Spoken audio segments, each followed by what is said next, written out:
우리 성도는 땅을 한번 보고 하늘 보고 땅 보고 하늘 보고 이렇게 살아갑니다. 땅을 보는 것은 이 땅의 현실, 특별히 고통과 아픔을 보는 것이고, 하늘을 보는 것은 하나님께서 왜 이 땅을 지으셨을까? 인생의 목적이 무엇일까?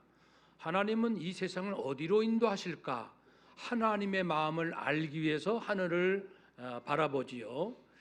땅만 보고 하늘을 보거나 하늘만 보고 땅만 보면 반드시 문제가 생깁니다. 다행히도 우리 성도들은 땅을 볼 줄도 알고 하늘 볼 줄도 아니, 이처럼 큰 은혜와 축복을 받은 자가 어디 있겠습니까? 여러분, 아담 타락 이후 우리 예수님 다시 오실 때까지 이 땅의 모습을 여러 가지로 설명할 수 있겠으나, 여전히 성경을 사람들에게 우리가 전하고 우리가 읽는 이유는 땅이 변함이 없다는 사실입니다. 어떤 면에서요? 고통과 아픔, 이러한 면에서. 그러면 개인 간에, 사회, 국가 간에 많은 문제가 있는 근본적인 원인 두 가지를 먼저 생각해 볼 수 있겠습니다. 하나는 아무래도 탐욕인 것 같아요. 탐욕. 우리 모두에게 탐욕이 다 없다면 굉장히 아름다운 세상이 될 거예요. 탐욕이란 불안하고 두려워서 더 많이 비축하고 쌓아두려는 마음에서 나옵니다. 또한 권력을 가지고 싶고 남을 내 뜻대로 통제하고 싶을 때도 탐욕을 부리게 되지요. 물질적인 소유가 성공인 것처럼 여겨지는 사회에서는 자신의 사회적 지위를 높이기 위해서 탐욕스러운 행동을 할 수도 있겠습니다. 이 탐욕이 문제고요. 또 하나는 인간관계에서 지독한 이기심이 문제입니다. 항상 자기 유익만을 생각하는 사람들, 그런 사람들이 우리 공동체를 피곤하게 하고 이 국가를 위기에 빠뜨리지 않습니까? 다른 사람에 대한 공감 능력이 부족하겠지요. 다른 상대방의 입장을 생각하지 않을 때 태도이기도 합니다. 다른 사람보다 자신의 욕구와 필요를 우선시할 때 이런 지독한 이기심이 일어나게 됩니다. 이런 탐욕과 지독한 이기심을 간단하게 표현하면 악하다, 그겁니다. 악한 마음, 사랑과는 거리가 멀지요. 반대로 우리 성도들은, 물론 우리도 부족하지만 우리는 최대한 감사하며 살려 노력하고 절제하며 자족하며 하나님이 주신 참된 평안, 이 평안을 누릴 줄 아는 자들 아닙니까? 그리고 우리 성도들은 물론 내 이익도 중요하지만 이웃의 유익도 중요시하고 함께 더불어 살아가는 방법을 위하여 고민 많이 하는 자들입니다. 간단히 표현하면 성도는 보다 더 선하게 살려고 노력하는 자들입니다. 그러나 이 선하게 살고 싶지만 탐욕과 이기심에 가득한 이 사회에서는 그다지 인기 있는 사람은 아니에요. 선하게 산다고 해서 누가 그렇게 인정해 주거나 무슨 보너스를 주거나 그런 사회는 아닙니다. 그래도 우리가 선하게 살고자 하는 마음 흔들리지 말고 끝까지 달려가야 합니다. 그래서 오늘 말씀을 우리가 통해서 다시 새롭게 결단했으면 좋겠습니다. 우리마저도 이 선하게 살고자 하는 마음을 놓아버리면, 우리마저도 세상 사람처럼 살면 이 사회는 어떻게 되겠습니까? 하나님이 엄연히 살아계시기 때문에 우리는 하나님을 택합니다. 하나님 편에 서길 원합니다. 하나님은 영원하시죠. 하나님은 선하십니다. 하나님은 모든 걸 장차 심판하실 분이시기 때문에 하나님께 인정받는 삶을 우리는 살고 싶어서 그렇습니다. 오늘 시편 71편은 아마도 다윗으로 추정되는 이 시인인데요, 그는 자신의 노년이 점점 다가옵니다. 어느 시점이 정확히는 알 수 없으나 이제 나이도 점점 들어가는 때인 것 같아요. 지난 날도 돌이켜보고 앞날도 살피면서 중요한 고백을 하고 있습니다. 먼저는 자신의 인생이 굉장히 힘들고 고통스러운 시간들이 많다는 것을 이야기하지요. 그래서 1절에 보면 어떤 수치를 당하고 있거나 그럴 가능성이 있는 상황이고, 수치라는 것은 다윗의 그 삶을 보면은 대적에게 붙잡혀서 치욕을 당하거나, 또는 왜 이렇게 하나님은 돕지 않으시지, 이렇게 어려운데 뭐 하고 계실까, 그런 이 상황에서 스스로 느끼는 자괴감, 그런 마음도 있고요. 4절에 보면 불의한 자가 힘들게 해요. 인격이 파괴되어 그릇된 방향으로 행하는 자, 인간의 본연의 의무를 행하지 못하는 자, 흉악한 자도 나오지요. 난폭하게 말하고 난폭하게 행동하는 자, 그런 자에게 공격을 받고 있습니다. 7절에 보면 사람들이 수근수근거리며 다윗을 이상한 사람 취급하는 모습도 있습니다. 하나님께 징계를 받아서 이렇게 피신하는 신세가 되었나 봐 조롱합니다. 압살롬 아들의 그 반역으로 인해서 백성들은 다윗 왕이요 했다가 마음을 싹 바꿔가지고 압살롬을 다 따라가는 모습 앞에 다윗은 정말 초라하기 짝이 없습니다.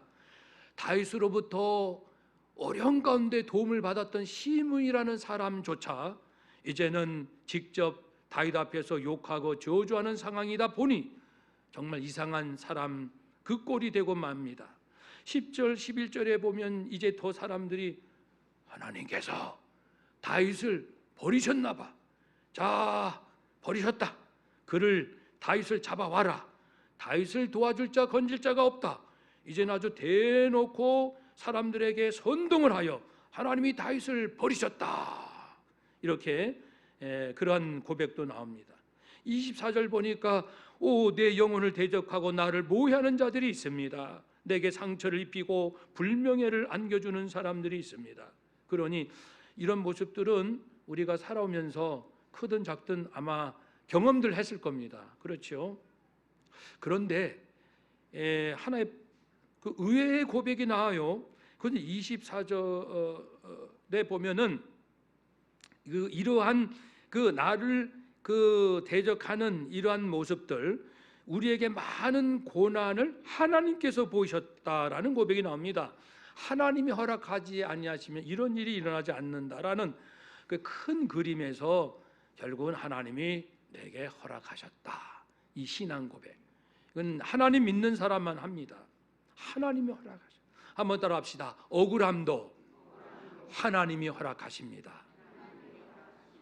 이것을 다윗은 알고 깨닫기에 다시금 마음을 추스릴 수가 있는 겁니다. 그래서 우리가 선하게 산다고 누가 박수 치거나 인정해 주는 건 아니겠지만, 때로는 외롭겠지만 하나님께서 내가 혹 고난을 당해도 하나님이 허락하셔야 되니 어떤 오묘한 섭리가 있겠지, 어떤 하나님의 선한 섭리가 있으시겠지. 하나님을 끝까지 믿으시고 낙심해서는 안 됩니다. 성도는 정말 멋진 사람이에요. 어떤 상황에서도 낙심하지 않는 사람 멋있지 않습니까? 우리 회사에서 다 낙심하는데 낙심하지 않는 한 성도가 있으면 회사가 다 힘을 내거든요. 가정이 힘을 내고 친구 모임이 다시 힘을 얻거든요. 이렇게 어떤 상황에서도 낙심하지 않는 하나님을 바라보면서, 그래서 이제 다윗은 이렇게 고백하죠. 여호와여, 내가 주님께 피합니다. 피하오니 수치당하지 않게 하소서. 나로 하여금 피할 바위가 되어 주옵소서. 나를 멀리 마시고 속히 나를 도와주소서. 그리고 나를 대적하고 모해하는 자들이 있습니까? 공의롭게 심판하소서. 공의롭게 재판하소서. 모든 것을 공의롭게 다스리소서. 그러면서 더 적극적으로 21절에 하나님, 저를 창대하게 하옵소서. 지금 힘들고 어려운 상황, 손가락질 받고 외면당하는 상황인데도 하나님, 저를 창대하게 눈부시게 좀 만들어 주세요.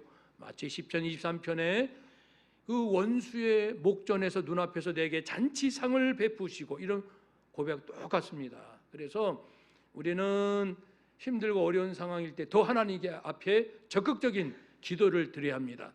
한번 따라합시다. 하나님, 원수 앞에서 잔치상을 베푸소서. 형통케 하소서. 창대하게 하소서. 아멘, 아멘, 아멘. 그러니까 우리는 낙심하지 않을 뿐더러 더 적극적으로 강력한 기도를 하나님 앞에 드려야 된다는 겁니다. 왜요?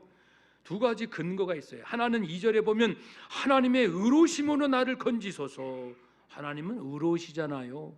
하나님은 악한 자는 반드시 심판하시고 의로운 자에게는 자유를 주시고 하나님께서 인정해 주시지 않습니까? 또한 의인도 부족할 때가 있지요. 실수할 때도 있고 죄질지도 있고. 그러나 의인일지라도 허물 가운데 있을 때는 빨리 깨닫고 돌이켜 애통하고 참여하면 주께서 긍휼과 자비를 베푸시니 과연 하나님은 의로우십니다. 의로우십니다. 라는 이 확신이 있는 거예요. 하나님은 의로우십니다. 세상은 불의해도 하나님은 의로우십니다. 세상은 무자비하고 무정할지라도 하나님은 긍휼과 자비를 베푸십니다. 하나님의 의로우심을 절대 신뢰하는 이 한 가지가 있습니다. 우리는 하나님을 어떻게 의지하고 어떻게 신뢰하고 있는지요. 또 한 가지 하나님의 모습은 19절 하나님께서는 위대한 일을 행하셨습니다. 대사 위대한 일 전능하십니다. 이런 고백이지요. 그 출애굽 애굽에서 출애굽 홍해바다 갈라지고 그 광야에서 반석에서 물이 나오고 하늘에서 만나가 먹을 것이 내려지고 메추라기 보내주시고 구름기둥 그리고 불기둥 추위와 더위를 피하게 해주시고 광야 나는 아무것도 준비 안 했어요. 광야에서 뭘 준비합니까? 우리가 있는 곳조차 빼앗길 수 있는 강도와 짐승과 여러 가지 위험만 있죠. 그래도 하나님이 계시니 광야에서 정말 신발도 헤어지지 않고 의복도 헤어지지 않았다고 말씀했습니다. 그런 하나님을 바라봐야지요. 광야의 척박한 현실을 바라보고 맨날 원망하고 불평하고 한숨 내쉬고 그는 하나님의 자녀가 할 일이 아니지요. 하나님은 전능하십니다. 한번 따라 합시다. 하나님은 의로우시고 전능하십니다. 아멘. 그러니까 우리는 이렇게 고백해야 됩니다. 3절처럼 하나님은 나의 반석이시요 나의 산성이시요 나의 견고한 피난처가 되십니다. 5절처럼 하나님은 나의 소망이십니다. 소망, 하나님께 소망 두면 끝까지 소망, 절대적 소망, 완전한 소망, 영원한 소망, 죽어도 소망, 대대손손 소망. 하나님께 소망 둔다는 것은 하나님께서 약속하신 것은 반드시 이루어 주실 것이니 내가 헛된 꿈, 헛된 욕망, 헛된 것 안 하고 하나님께서 약속하신 그것을 내 인생의 목적으로 삼고 그것이 내 행복, 그것이 내 기쁨으로 바라보고 나가면 하나님은 성경에 약속하신 모든 것 이루시니 하나님은 참된 나의 소망이 되십니다. 그래서 하나님께 소망 둔 사람은요, 억울한 일 생기면 어떻게 할까요? 억울한 일 생기면 하나님 앞에 하나님, 제가 혹시 다른 사람 억울하게 한 일은 없을까요? 생각나게 해주세요. 제가 다른 사람 억울하게 한 일이 있으면 회개합니다. 용서하여 주옵소서. 그리고 불의하게 누군가에게 무엇을 빼앗겼습니까? 그러면 우리는 이제 하나님 앞에 가는 거예요. 그래서 하나님, 억울하게 뺏겼습니다. 그러나 혹시 제가 다른 사람의 것 불의하게 빼앗은 일은 없을까요? 누가 나를 모함합니다. 그럼 하나님 앞에 갑니다. 하나님, 혹시 제가 다른 사람을 뒤에서 모함한 일은 없을까요? 주여, 저를 살피게 하소서. 저를 바라보게 하소서. 저를 성결케 하소서.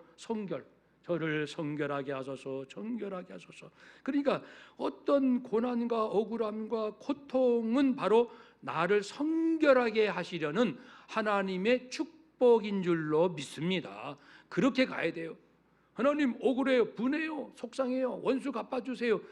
그건 하나님께 맡기면 돼요. 내가 할 필요 없잖아요. 왜 내 손과 눈과 입을 더럽힙니까? 나는 참여하고 정결한 심령만 가지면 되거든요. 그러니까 어려운 일 오면은 감사, 억울한 일 감사, 분한 일 감사, 빼앗긴 거 감사, 잃어버린 거 감사, 욕먹어도 감사, 모욕당해도 감사. 왜냐하면 그런 일을 통해서 내 영이 정말 새로워지고 반짝반짝 영혼이 빛나서 이제는 하나님을 바라보는 마음이 아버지, 하나님, 예수님, 성령님 하면은 영이 얼마나 맑고 맑은지, 그런 참여하는 마음으로 주님 앞에 가면 영이 너무나도 맑고 마음이 너무나도 깨끗하여 이제 주님과 막힘없이 교통이 되거든요. 그럼 뭐 세상 두려울 것이 있습니까? 아니, 내가 열을 빼앗겼습니까? 하나님께서 알았어, 내가 채워줄게 하면 100도 오고 1000도 오거든요. 그런 하나님을 우리가 믿는 거 아니겠습니까? 이렇게 이제 반석이 되시고 소망 되시는 하나님은 언제 이렇게 다윗을 도와주시죠? 6절에 보니까 모태에서부터, 어머니의 배에서부터, 5절에 어릴 때부터, 9절에 보니까 늙어서도, 힘이 쇠약할 때라도, 늙어서 머리카락이 희끗희끗 인생의 서리가 내려서도 하나님은 나를 버리지 않습니다. 끝까지 평생도록 이렇게 지키시고 보호하시는 하나님인 것을 고백하지요. 평생 언제나 도우십니다. 그래서 이제 다윗은 이제 하는 것은 그겁니다. 아까 어려운 일, 어떤 고난이 와도 자기가 하는 일은 이거예요.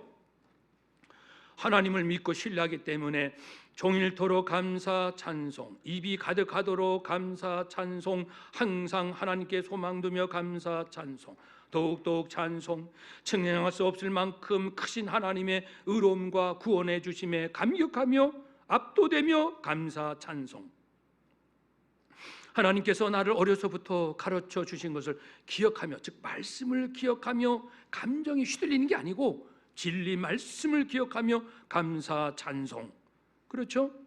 그리고 지금까지 베푸신 놀라운 은혜 묵상하며 감사 찬송, 하나님의 능력을 후대에게, 자손에게, 이웃에게 전하며 찬송, 비파와 수금으로 찬송, 기뻐 외치며 감사 찬송, 날 구원하여 주심 그 한 가지로 즐거워하며 감사 찬송. 정말 그렇게 살 수 있어요.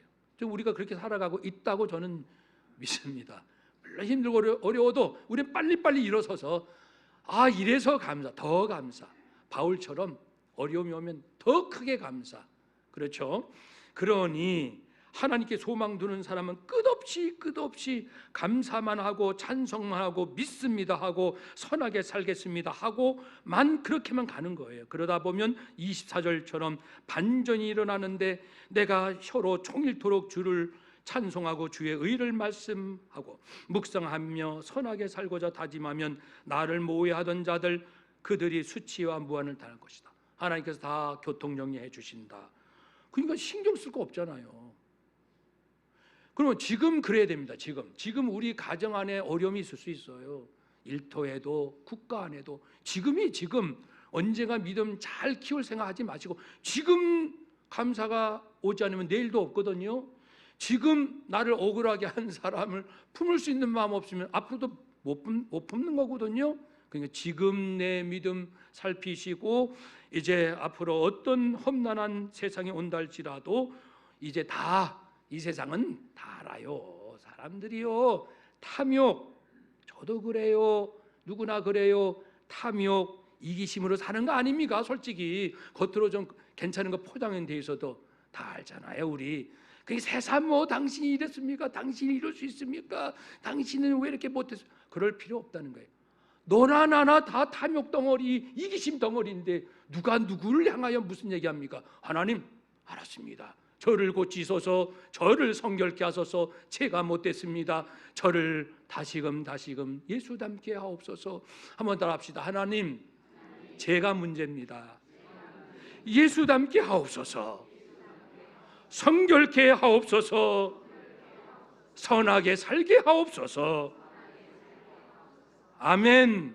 그렇게 끝까지 가면 나머지 다 하나님께서 해결하시고, 눈에서 눈물 닦아주시고, 열을 잃어버렸으면 100을 채워주시고, 그런 하나님이신 끝까지 믿으시고, 날마다 승리하시고, 날마다 기적의 진리의 기적, 생명의 기적, 선함의 기적.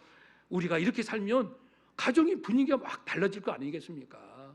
이렇게 하면 우리 직장 분위기도 달라진다고요. 교회 분위기도 달라지고요. 얼마든지 되고 남지 않겠습니까? 우리 공동체의 기적, 주여 믿습니다. 그날이 오늘일 줄 믿고 내일일 줄로 믿습니다. 내가 변화되면 모두가 달라집니다. 그리 되게 하여 주옵소서. 사람 살리고 하나님께 인정받는 위대한 길로 가게 하옵소서. 그렇게 되시기를 주의 이름으로 축복합니다. 아멘. 기도하겠습니다.